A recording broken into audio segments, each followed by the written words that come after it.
Hello दोस्तों। आज हम ऐसा टॉपिक लेके आए हैं जो आपके एनटीपीसी और ग्रुप डी के लिए बहुत अच्छा है।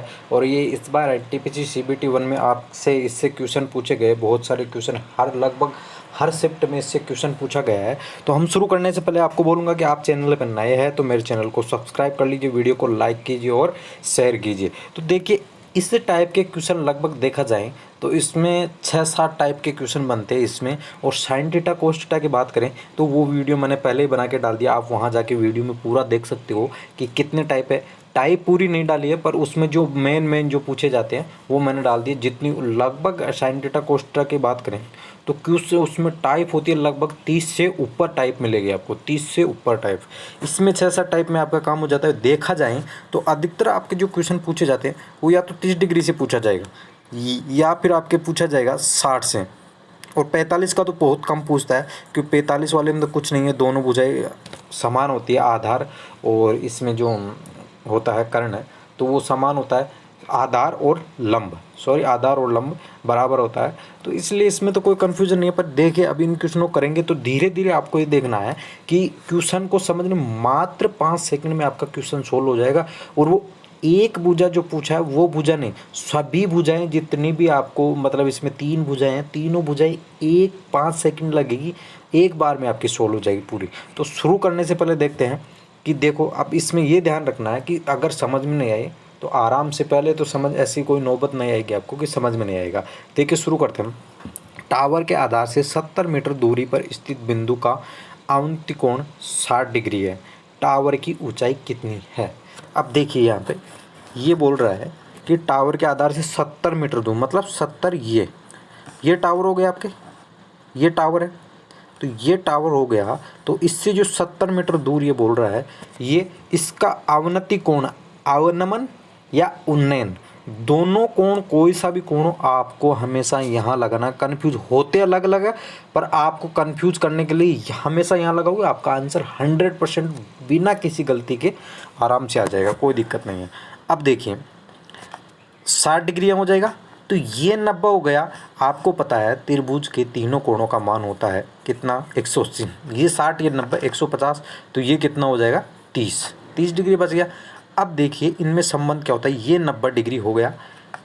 90 और 30 में इतना सा ध्यान रखना है कि 90, हम 90 वाली भुजा ज्ञात करेंगे अगर 30 से, क्योंकि 30 से ही 90 वाली भुजा ज्ञात करेंगे, या 90 वाली भुजा ज्ञात होगी तो 30 वाली ज्ञात करेंगे, और 30 वाली भुजा से हम 60 वाली भुजा ज्ञात करेंगे। देखो, 30 के सामने वाली भुजा ये है तो 30 के सामने ये भुजा है, 30 के सामने 70 है तो 60 के सामने कितना होगा।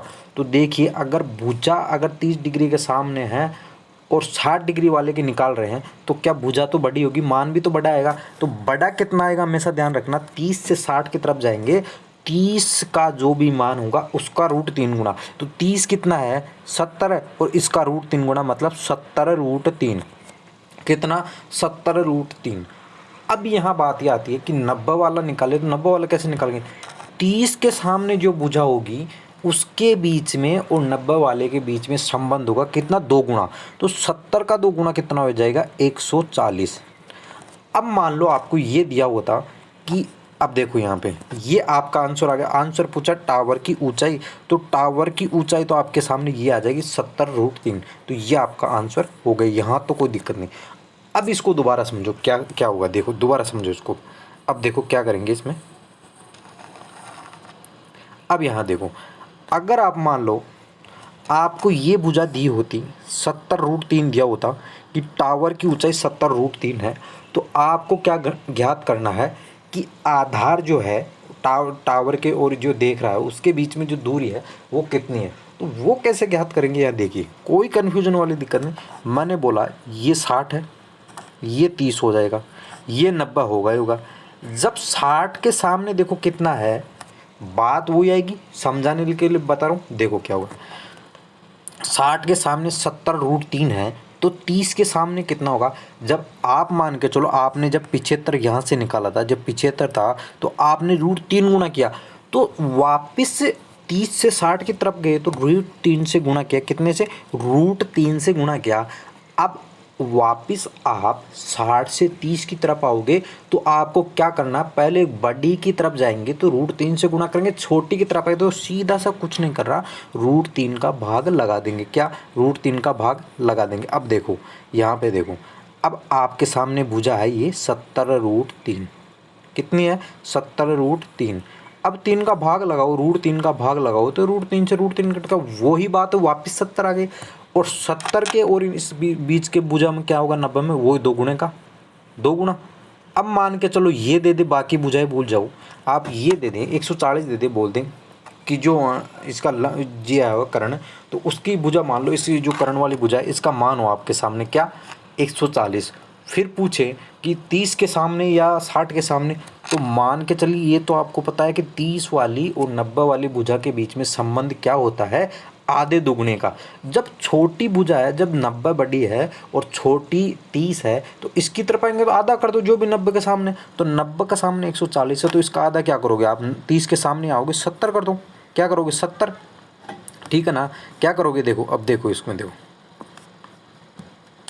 अब इसको जो 140 निकाल रहे हो आप, 140 से इसको क्या करो 70 कर दो। अब 70 कर दोगे तो अब देखो आपको पता है 70 हो गया, तो 30 और 60 के बीच में तो आपको पता है कि बड़ी भुजा से छोटी भुजा निकालेंगे, 30 और 60 की बात कर रहा हूँ मैं, तो √3 का भाग देंगे और छोटी भुजा से बड़ी की भुजा की तरफ जाएंगे तो √3 से गुणा करोगे तो 70 √3 कर दो। कहाँ दिक्कत आ रही है, कोई सी भी भुजा दे दे आराम से आप निकाल सकते हो, ठीक है।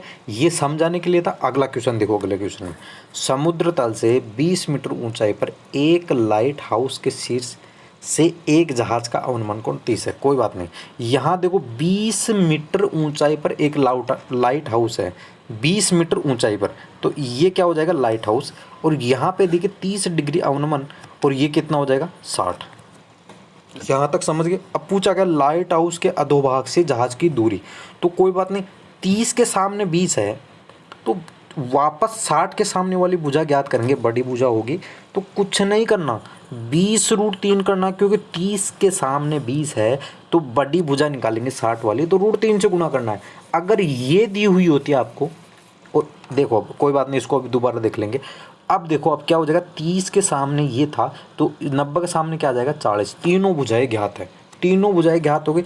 अब देखो अब आप बोलोगे ये मान लो ये दिया हुआ था 20√3 दिया हुआ था आपको, तो आप क्या करते हैं 60 के सामने 20√3 है, तो कोई बात नहीं 30 का निकालोगे तो क्या करोगे √3 का भाग दे दो।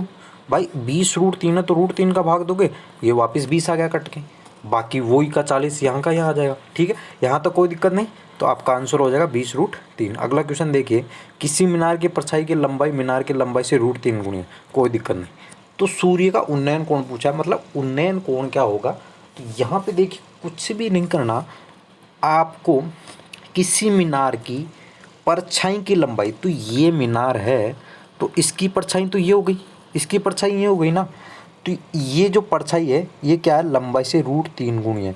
मीनार की परछाई की लंबाई मीनार की लंबाई से √3 गुणी है, ठीक है, √3 गुणी है। तो मेरे सामने ये देखिए कि ये जो भुजा है ये इस जो यहाँ कोण आएगा यहाँ पे, उस वाली भुजाई तो यही। अब मान के चलिए कि आपको भी पता होना चाहिए ये वाली भुजा जो इसके सामने आएगी वो कितनी आएगी। अब ये भुजा कब √3 गुना आएगी, जब या तो 30, क्योंकि देखो ये तो 90 आएगी, एक तो 90 आएगी। अब कन्फ्यूजन यही तो है कि ये 30 है या ये 30 है, या ये 60 है या ये 60 है, तो इसमें कोई कन्फ्यूजन वाली बात नहीं। यहाँ पे देखो, यहाँ क्या करोगे कि ये दे रखा है तो आपको पता होगा कि ये यहाँ पे 60 होगा, तभी तो ये √3 गुणी होगी ना। कोई भी ये बोल रहा है √3 गुणी, मतलब कोई भी संख्या से 3 गुणा किया है, ये 30 हो गए। अब देखो यहाँ मान लो 1 है तो ये 60 के सामने क्या आएगा 1√3, 1√3, और 90 के सामने 2 गुणा, तो 2 गुणा मतलब 2 आ जाएगा, ठीक। तो यहाँ तक तो कोई दिक्कत नहीं। अब देखो ये हो गया आपका आंसर, तो क्या हो जाएगा जो अवनमन कोण होगा या उन्नयन कोण होगा वो आपका 30 डिग्री आ जाएगा। कितना 30 डिग्री। अगला क्वेश्चन देखिए, जिस समय 15 मीटर लंबे खंभे की छाया 15√3 मीटर हो उस समय सूर्य की कोणीय उन्नयन कोण ज्ञात कीजिए। कोई दिक्कत नहीं, यहाँ पे देखो सीधा सा कि ये बोल रहा है जिस समय 15 मीटर लंबे, ये 15 मीटर लंबा खंभा हो गया ये वाला, ठीक है, इसकी छाया ये बनेगी, ये बनेगी, ये बोल रहा है 15√3 गुणित 15/√3 तो यहाँ कहाँ दिक्कत आ रही है? मान के चलो जब ये कितना होगा, ये 30 होगा और ये 60 होगा और ये 30 होगा, तभी तो भाग देंगे ना। जब मान लो ये 60 था, ये आपको दिया हुआ, मान लो ये 15 दिया हुआ है, अब आपको 30 वाली निकालनी है। जब तक 90 वाला तब तक नहीं निकलेगा जब तक आपको 30 वाला पता नहीं है। पहले क्वेश्चन में समझा दिया मैंने। अब मानो यहाँ पे, अब मैंने बोला कि बड़ी संख्या से छोटी संख्या निकालेंगे, छोटी वाली संख्या कोण के सामने वाली संख्या, तो वो तो √3 का ही तो भाग लग के आएगा। तो √3 का भाग लगेगा मतलब छोटी दबी तो आएगी। अगर कोई भी संख्या मान लो आपको, अगर किसी संख्या को बड़ा करना है तो गुणा करोगे या भाग करोगे? तो गुणा ही तो करोगे। और किसी संख्या को आपको छोटा करना है तो उसमें भाग दोगे ना। उसी के अकॉर्डिंग ये है कि ये जो कोण होगा, ये अवनमन या उन्नयन कोण, ये आपका 60 डिग्री हो जाएगा। थैंक यू दोस्तों, आज की वीडियो में इतना ही। अगर वीडियो अच्छा लगा हो तो लाइक कीजिए और प्लीज़ चैनल को सब्सक्राइब कीजिए। थैंक यू दोस्तों।